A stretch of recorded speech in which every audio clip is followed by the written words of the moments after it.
Silence. When a thought suddenly strikes you, keep it back. Do not utter it at once, but nourish it, for it will condense through being retained in silence, and gain strength like steam under counter-pressure. Pressure and condensation produce the quality of a magnetic activity, in accordance with the law that all that is stronger attracts what is weak. Similar thought forms are thus attracted from all sides and retained, constantly reinforcing the power of your original thought, yet working in such a way that through the joining of other forms, the originally produced form is refined, changes, and takes on different shapes until it comes to maturity. Indeed, you sense all this inwardly, but you always think it is entirely your own volition. But you never give purely your own volition in any matter. There are always other influences as well. What does this process tell you? That only in the union of many elements can anything perfect be created. Created? Is that right? No, but formed. For there is really nothing new to be created. In everything it is merely a matter of producing new forms, since all the elements already exist in the vast creation. But these elements are to be pressed into service for the way to perfection, which is brought about through union. Union. Do not pass over this lightly, but try to become absorbed in the concept that maturity and perfection are achieved through union. The principle rests in all creation, as a treasure that needs to be unearthed. It is closely related to the law that only in giving can there also be receiving. And what is required to grasp these principles aright, thus to experience them? Love. And therefore love indeed stands as the highest power, as unlimited might in the mysteries of the great life. As with a single thought, union moulds, refines, and forms, so is it with man himself, and with the whole of creation, which in a never-ending fusion of existing, individual forms undergoes transformations through the power of volition, and thus becomes the way to perfection. A single individual cannot offer you perfection, but the whole of humanity, with all its varied characteristics, may do so.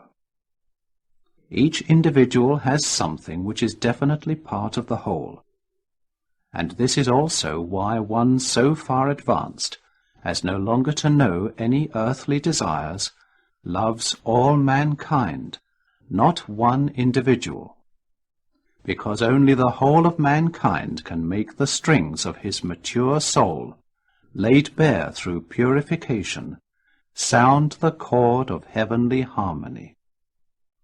He bears the harmony within himself, because all strings vibrate. Let us return to the thought that attracted the other forms, and thereby became strong and ever stronger. It finally emerges beyond you in firmly united power waves, breaks through your own personal aura, and exerts an influence upon your wider environment. Mankind call this personal magnetism. The uninitiated say, you radiate something.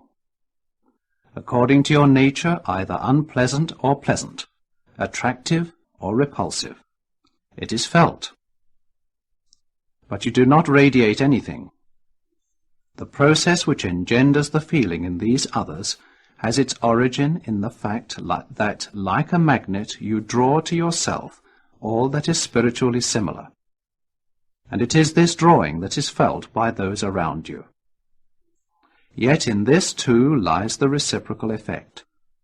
Through the connection, the other person then clearly senses your strength, and thereby sympathy awakens. Always bear in mind, expressed according to our concepts, all that is spiritual is magnetic, and you also know that the stronger always overcomes what is weak through attraction, through absorption. In this way, from him that hath not, the weak one, even that which he hath shall be taken away. He becomes dependent. There is no injustice in this, but it takes place according to the divine laws. Man only needs to pull himself together and will aright, and he will be protected from it. You will now probably ask, what happens when all wants to be strong, when there is nothing left to be taken from anybody? Then, dear friend, there will be a voluntary interchange, based on the law that only in giving can there also be receiving. There will be no standstill on that account, but all that is inferior is eliminated. Thus it happens that through indolence many become spiritually dependent, and sometimes, in the end, they hardly possess the ability to develop thoughts of their own. It must be emphasized that only the homogeneous will be attracted. Hence the proverb, birds of a feather flock together. Thus, drinkers will always find each other. Smokers will have fellow feelings. Likewise gossips, gamblers, and so on. Yet noble characters will also come together for a high aim. But it goes further. Whatever is drawn to another spiritually will eventually also manifest physically, since everything spiritual penetrates into the gross material, whereby we must bear in mind the law of returns, because a thought always remains connected with its origin, and radiates back to it through this link. I am always speaking here only of real thoughts, which carry within them the vital power of the psychic intuition, not of the power wasted by the brain substance entrusted to you as a tool, which forms but fleeting thoughts that only manifest in a wild medley as shadowy phantoms, and fortunately very soon fade away. Such thoughts merely waste your time and energy, and thereby you fritter away a gift entrusted to you. If, for instance, you seriously ponder over something, this thought becomes strongly magnetic within you through the power of silence, attracting all that is similar and thus becoming fructified. It matures and rises above the commonplace, thereby even penetrating into other spheres, from which it receives an influx of higher thoughts, inspiration. Hence, in contrast to mediumship, the basic thought in inspiration must proceed from yourself, must form a bridge to the beyond, to the spiritual world, in order to draw consciously from a spring there. Inspiration has therefore nothing whatever to do with mediumship. In this way the thought is brought to full maturity within you. You approach its realization and bring into effect, condensed through your power, what already in countless elements was floating in the universe before as thought forms. Through unification and condensation of what has long existed spiritually, you thus produce a new form. So in the entire creation, it is always only the forms that change, because all else is eternal and indestructible. Beware of confused thoughts, of all shallowness in thinking. Carelessness will exact a bitter revenge, for it will speedily debase you to the level of a playground for alien influences, through which you very easily become sullen, moody, and unjust to your surroundings. If you have a genuine thought and cling to it, then the gathered power must eventually also press towards realization. For the evolution of everything takes place entirely in the spiritual, since every power is purely spiritual. What then becomes visible to you are always only the final effects of a preceding spiritual magnetic process, which takes place continually and uniformly according to a firmly established order. Observation of your thoughts and feelings will soon prove to you that all real life can in truth only be spiritual life, in which alone the origin and also the development lie. You must come to the conviction that everything you see with your physical eyes is in reality only the manifestations of the eternally driving Spirit. Every action, even the slightest movement of a human being, is indeed always first spiritually willed.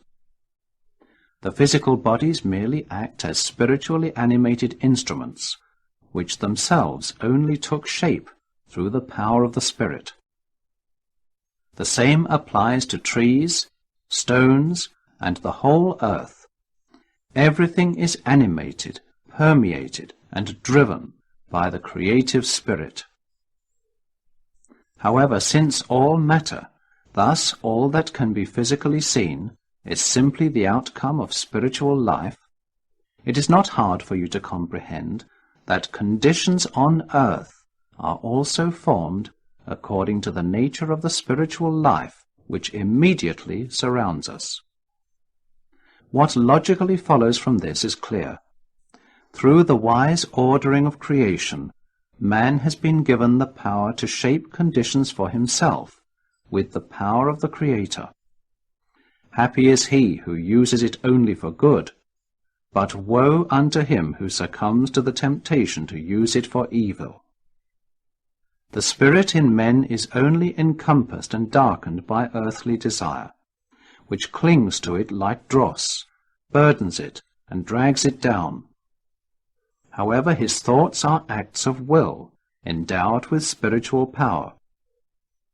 The decision to think in a good or evil way lies with man, and he can thus guide the divine power to good or evil purpose.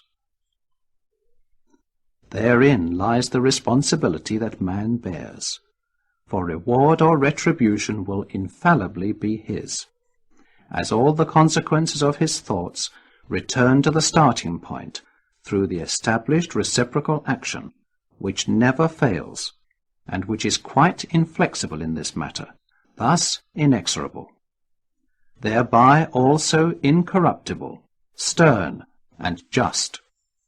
Do people not also say the same of God?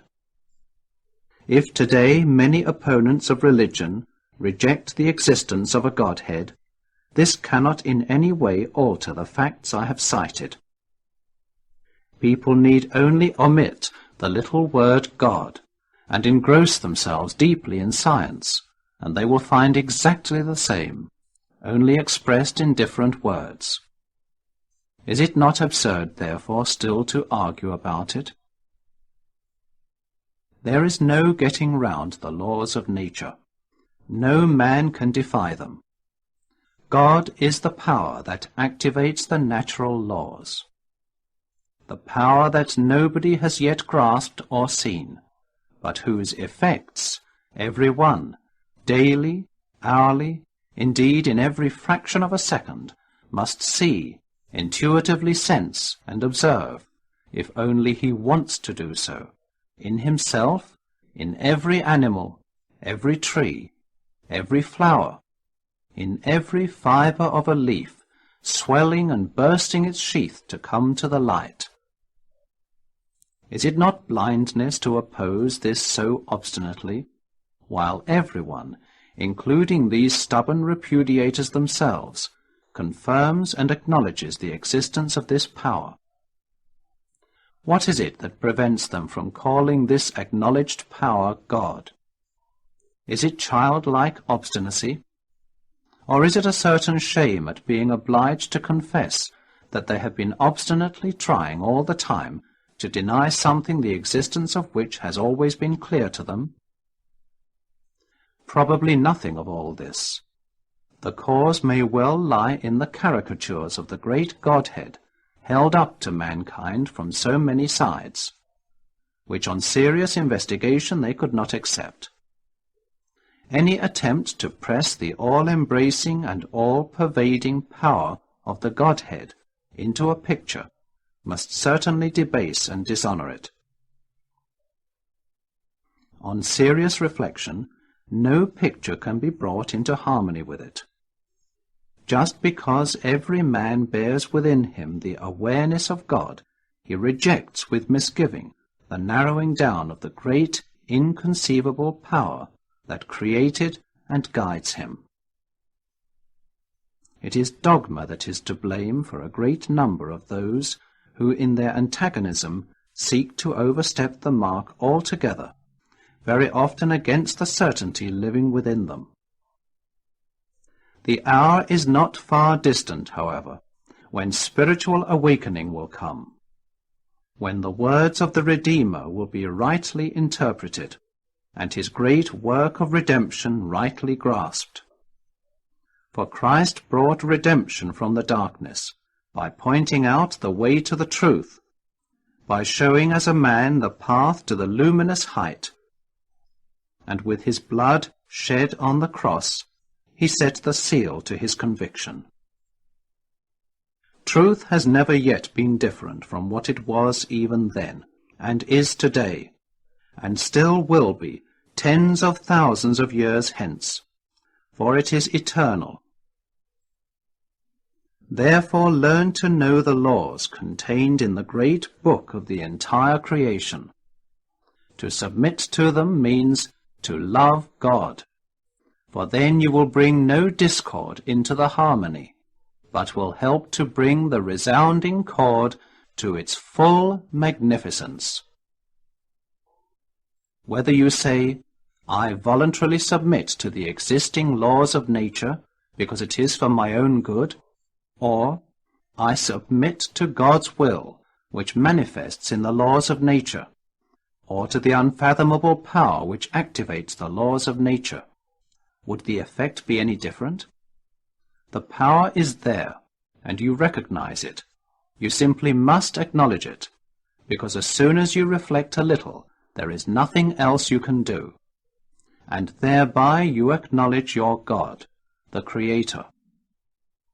And this power also operates within you when you are thinking. Therefore do not misuse it to evil purpose, but think good thoughts. Never forget, when you are producing thoughts, you are using divine power, with which you can achieve the purest and highest. Try never to forget here that all the consequences of your thoughts always fall back upon you, in proportion to the power, importance, and extent of the effect of the thoughts for good or evil. Since thought is spiritual, however, the consequences will return spiritually. They will thus affect you no matter whether here on earth or later in the spiritual, after your departure. Being spiritual, they are by no means bound to the material either. Thus it follows that the disintegration of the body does not prevent the consequences from taking effect. The requital in the reaction will surely come, sooner or later, here or hereafter, with all certainty. The spiritual link with all your works remains firm, for indeed earthly material works also have a spiritual origin through the creative thought, and will remain in existence even when everything earthly has passed away. It is therefore rightly said, your works await you, in so far as the effect has not yet reached you through the reaction. If you are still here on earth when a reaction is due, or if you are again here, the consequences coming from the spiritual will exert their force according to their nature, either for good or for evil, through your circumstances and your environment, or directly on yourself, on your body. Here it must once more be specially emphasized. The true, real life takes place in the spiritual, and that knows neither time nor space, and therefore no separation either. It stands above earthly conceptions. For this reason the consequences will strike you, wherever you may be, at the time when, according to the eternal law, the effect returns to its starting point. Nothing is lost in the process. It is bound to come. This now also answers the question so often asked. Why is it that obviously good people must sometimes suffer such bitter adversity in their earth lives as to make it appear unjust? These are reciprocal effects which must strike them. Now you know the answer to this question, for your existing physical body plays no part in it. Your body is not you personally. It is not your entire ego, but an instrument which you have chosen, or which you were obliged to take, according to the existing laws of the spiritual life, which you may also call cosmic laws, if that makes them easier to understand. The particular earth life is but a short span of your real existence. A crushing thought if there were no escape, no protecting power to counteract it. On awakening to the spiritual, many a person would then have to despair, and wish rather to go on sleeping in the same old way. For he has no idea what awaits him, what will still strike him in the shape of reaction from former times, or as people say, what he has to make good. But take comfort. In the wise provision of the great creation, as you awaken, a path is also shown to you through that power of good volition, to which I have already called special attention, and which mitigates or entirely pushes aside the dangers of the karma that is taking effect. This, too, the Father's Spirit has given into your hands. The power of good volition forms a circle around you, capable of disintegrating the evil pressing upon you, or at least of greatly modifying it, exactly as the atmosphere also protects the earth. But the power of good volition, this strong protection, is fostered and nourished by the power of silence. Therefore I once more urgently exhort you seekers, keep the hearth of your thoughts pure, and then above all exercise the great power of silence if you wish to ascend. The Father has already endowed you with the strength for everything. You have only to use it.